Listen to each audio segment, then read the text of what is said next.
Soy Adolfo Menéndez, presidente del Foro de la Regulación Administrativa, que es una asociación en donde están integrados los abogados que trabajan en despachos, que trabajan en ejercicio libre o en compañías, pero sobre todo en ejercicio libre, dedicados a la práctica del derecho público, es decir, de la regulación, como se dice hoy en términos globales, en todos los ámbitos.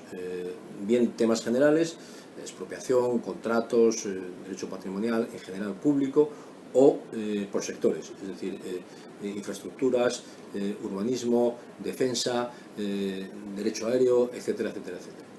Y nuestro objetivo es básicamente que se nos conozca, que se conozca la práctica, que se tenga una idea de que existimos y de lo que hacemos, y establecer conexiones con otras asociaciones a nivel nacional e internacional que estén trabajando en el mismo área para obtener visibilidad y poder aportar socialmente nuestro punto de vista.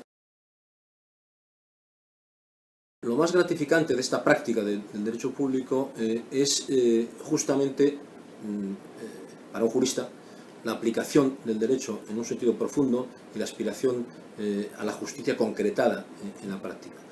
¿Por qué es característico de esta actividad más quizás que de otras o de una manera singularizada? Porque las administraciones públicas operan sujetas a la ley, ese es su referente, y por lo tanto la discusión que nosotros tenemos siempre con administraciones públicas o con otros particulares que lleguen a acuerdos o a contratos que tienen trascendencia con la administración pública al final, son discusiones mucho más jurídicas, mucho más formales, mucho más profundas, desde ese punto de vista más amplias que pueden ser en otras prácticas. Y quizás yo destacaría como la parte más incómoda y más que sufrimos más, digamos, los especialistas, una intencionada confusión entre lo que es el derecho público y lo que es la política, que no nos atañe para nada, estamos hablando exclusivamente de derecho, ¿no? Y la confusión en torno a la informalidad, es decir, que nosotros, cuando hablamos con las administraciones, hablamos desde el derecho, desde la formalidad, desde un recurso, desde bien sea administrativo o contencioso, pero no hablamos en conversaciones, si vale una expresión coloquial, con los concejales, ¿no? O con los ministros. Ese no es el enfoque, esto es una práctica de derecho puro, en el buen sentido de la palabra. Bueno, para los abogados que quieran practicar en este terreno, yo creo que hay dos cosas importantes. Una primera es genérica, que maneje idiomas, que tenga una buena formación básica jurídica, que escriba y lea y se maneje bien verbalmente, retóricamente, en un idioma, o en dos, o en tres, pero en fin, normalmente será en uno, tu idioma natural, y luego irás aprendiendo otros. Eso sería una recomendación, digamos, para cualquier abogado, ¿no? Y específicamente para los que se quieran dedicar a esta práctica, yo creo que desde el punto de vista de la formación, lo que hay que buscar es, sobre la base del grado universitario o de otros tipos de formación, digamos, más reglada, básica, ¿no?, de universitaria, másteres especializados en esta materia, o tipo de prácticas especializadas en esta materia, o estancias que son muy constructivas, incluso para luego incorporarse a ellas en administraciones públicas, y no me refiero solo a administraciones públicas en España, sino a administraciones públicas en el mundo. Pensemos, por ejemplo, desde España en las instituciones europeas, que son fundamentales en esta materia, ¿no? Es muy bueno tener una visión internacional. Es verdad que en esta práctica hay una característica que no se da en el derecho privado tan intensamente, y es que no hay un derecho global, no lo hay ni siquiera en el derecho privado, aunque haya una economía global, pero mucho menos en el derecho público, donde la jurisdicción es muy importante, donde tienes que conocer con detalle cómo funciona, pero al mismo tiempo pues es apasionante, porque si estamos hablando de formarse para practicar en relación con los derechos fundamentales, pues al final, por decirlo con una frase, nuestras ramas del derecho son las ramas esenciales, todas, ¿no?, pero en fin, esenciales en este caso, para dos cosas que están relacionadas: para la libertad y para la lucha jurídica contra los abusos de poder. Esa sería la esencia de la práctica del derecho público. Bueno, sobre la base de las habilidades imprescindibles, que es el conocimiento profundo del derecho, y cuando digo profundo, no me refiero a ser simplemente abogado, sino a ser jurista, y a reflexionar sobre el derecho. La habilidad fundamental que tiene que tener un abogado en esta práctica es saber hablar, leer y escribir correctamente en el idioma que esté manejando. Porque básicamente lo que hacemos es argumentar, en un sentido o en otro. Y eso, junto con una cierta templanza y una cierta empatía o simpatía, es decir, es lo básico. Lo demás, pues, es una práctica que requiere mucho trabajo de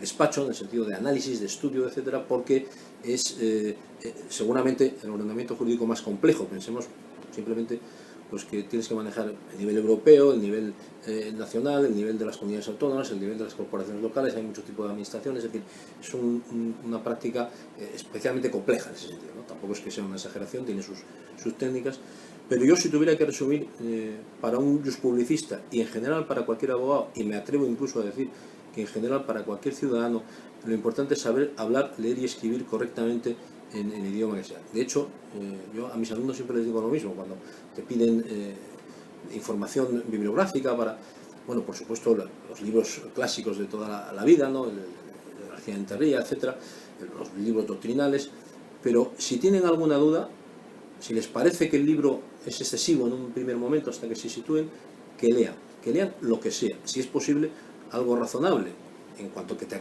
añada valor. Por ejemplo, que lean el Quijote, que lean la Ilíada, que lean poesía, que lean lo que quieran, pero que lean, porque eso va a ser al final la herramienta fundamental. Si no sabes escribir y no sabes argumentar, serás un pésimo abogado. Si miramos hacia adelante, con una proyección de 10 años, yo creo que las características que se van a dar son básicamente 2 o 3. La primera es que va a haber una convergencia del derecho público también a nivel global. Y ya hay estudios en Estados Unidos, en Europa, etcétera, en el mundo, de cómo acercar esas materias. Aunque seguirá siendo un derecho muy de la jurisdicción por razones evidentes. En segundo lugar, estamos inmersos en el mundo de las tecnologías y por lo tanto va a haber un avance en la digitalización y va a haber parte del trabajo que van a poder hacer los robots, hablando en términos generales. Manejo sobre todo de datos, ¿no? Jurisprudencia, tal, etc. Pero la tercera característica, que es eterna y permanente, es que lo que no va a dar ninguna máquina es el criterio. Y eso lo da el conocimiento, el estudio, que para el jurista es fundamental, porque tú vives de tu autoritas, y tu autoritas no es por ti mismo, sino por la argumentación y por el conocimiento que puedas tener. Y en ese sentido, pues creo que va a haber una mayor automatización, la está viendo ya, en los despachos todos trabajamos con ese tipo de herramientas, pero al mismo tiempo va a haber una vuelta a una cosa que se ha deteriorado, a mi juicio, en estos últimos años, que es la desespecialización. Es decir, en vez de tener una formación general amplia, profunda, hemos ido, a lo largo del tiempo, a una hiperespecialización. Y la verdad es que un especialista es alguien que sabe todo de nada. Y hay que recuperar una visión, en este caso de jurista, omnicomprensiva, que te permita tener una idea general del problema que estás tratando y luego ya descender a la especialización. Eso, digamos que lo podemos, por utilizar una imagen, tienes que tener una visión microscópica cuando resuelves el problema, que es muy característico del derecho público, pero sobre todo una telescópica. Antes de bajar a hurgar en el reglamento X del ayuntamiento, no sé cuántos, tienes que tener una visión general de dónde estás para enfocar bien los temas.